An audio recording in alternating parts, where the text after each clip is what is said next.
Welcome to the channel. This is Fascinating Facts and Features, where we explore the overlooked forces that quietly shape history, economics, power, and everyday life, then and now. To help better understand our world and the forces, seen and unseen, that affect it. From science to political science, we explain how we see the world and why.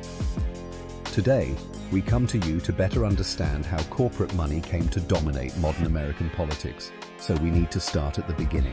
In 1773, the Boston Tea Party was not a spontaneous riot or revolt against taxation without representation, like they taught us in school. It was a calculated response to corporate favoritism. In colonial America, tea was almost universally drunk by the colonists. So much that it employed tens of thousands of people and merchant businesses. At the time, America was a growing concern and profits were being generated from the tea industry, and that caught the eye of the East India Trading Company. Then, to everyone's surprise, the British government granted the East India Company a monopoly on tea sales in the American colonies. That decision wiped out colonial merchants, dock workers, shopkeepers, and entire local supply chains. Tea was cheaper, yes, but the cost was economic freedom. The colonists understood something crucial. If government could choose corporate winners and losers, then political liberty was already compromised. They didn't dump tea into the harbor because they hated taxes. They dumped tea because they saw corporate power merging with government authority, and they knew exactly where that road led. After independence, Americans promised themselves they would never recreate that system. But history has a way of circling back. As the United States expanded westward in the 19th century, vast natural resources were opened up. Land, timber, coal, rail corridors, oil, steel. In theory, this should have created broad-based prosperity. In practice, it created a new ruling class. Land barons, railroad magnates, oil tycoons, and industrial monopolies didn't just grow rich through innovation. They grew rich through access. Access to lawmakers, access to subsidies, access to land grants, access to exclusive contracts. Railroad companies were gifted millions of acres of public land. Monopolies controlled shipping routes, energy supply, and pricing. Small farmers, miners, and manufacturers were squeezed out or forced into dependency. This period is often called the Gilded Age, a time of great wealth, but only for a few. For ordinary Americans, wages stagnated. Working conditions were brutal. Entire regions were economically stunted because resources flowed upward instead of outward. Economic growth existed, but it was captured.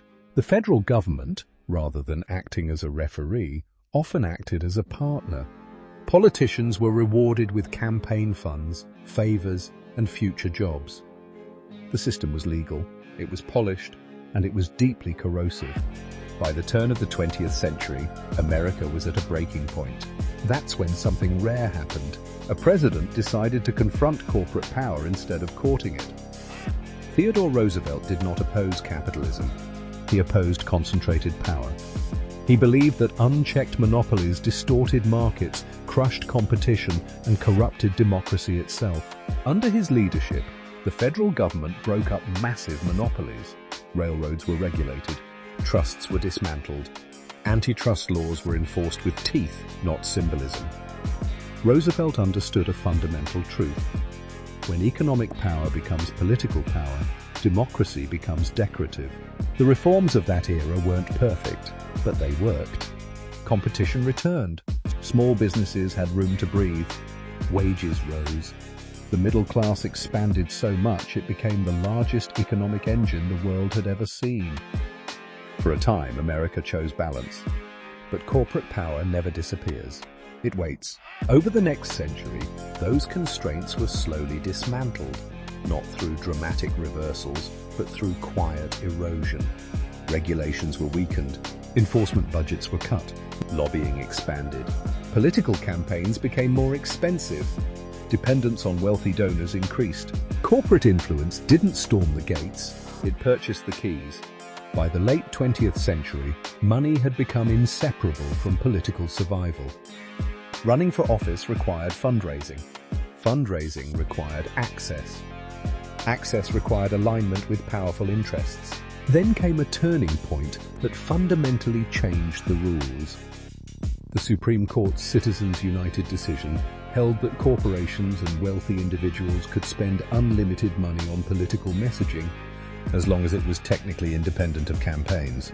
In theory, this protected free speech. In practice, it amplified the loudest voices and drowned out everyone else. Money became speech, and those with the most money gained the most speech. The result was predictable. Corporate lobbying exploded. Billionaire-funded political organizations flooded elections. Policy outcomes increasingly reflected donor priorities rather than public need. At the same time, Americans were told a different story. If you're struggling, work harder. If wages don't cover rent, get a second job. If healthcare costs crush you, budget better. If childcare is unaffordable, figure it out. Personal responsibility became the explanation for systemic failure. But notice what happens when corporations struggle. Banks collapse, bailouts. Airlines fail, bailouts. Auto manufacturers teeter, bailouts. Financial markets panic, emergency intervention. Losses are socialized, profits are privatized. This isn't free market capitalism. It's risk-free capitalism for those at the top. And the cost doesn't disappear, it shifts. Taxpayers absorb it through debt, inflation, reduced public services, and economic insecurity. The United States is now a debtor nation, not because citizens are lazy or irresponsible, but because the tax structure is upside down. If corporations and billionaires paid the same effective percentage of their profits that ordinary workers pay on income, the math changes instantly. There would be no permanent deficit. There would be no debate about funding. Universal healthcare would be achievable. Affordable childcare would be achievable. Paid family leave would be achievable. Modern infrastructure would be achievable, and so much more, from free college tuition and blue-collar training to ending the housing crisis. Other industrialized nations have already proven this. They enjoy higher life expectancy, lower infant mortality, greater economic mobility, and stronger social stability. Not because they work less, but because they solved the problem of money controlling politics. America hasn't failed because it lacks resources. It has failed to protect them from capture. And here's the most important point. This is not a left versus right issue. It's a top versus bottom issue. When corporate and special interest money dominates politics, voters become an afterthought. Policy becomes transactional. Democracy becomes performative. The Boston Tea Party was a warning about what happens when government serves corporate power instead of citizens. The Gilded Age was proof.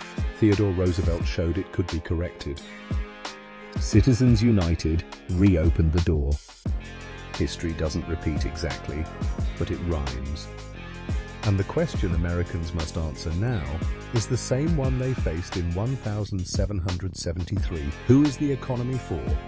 If you found this perspective valuable, this channel exists to explore the deeper forces behind history, power, and the systems we live inside every day. Follow me, following you. We are stronger together.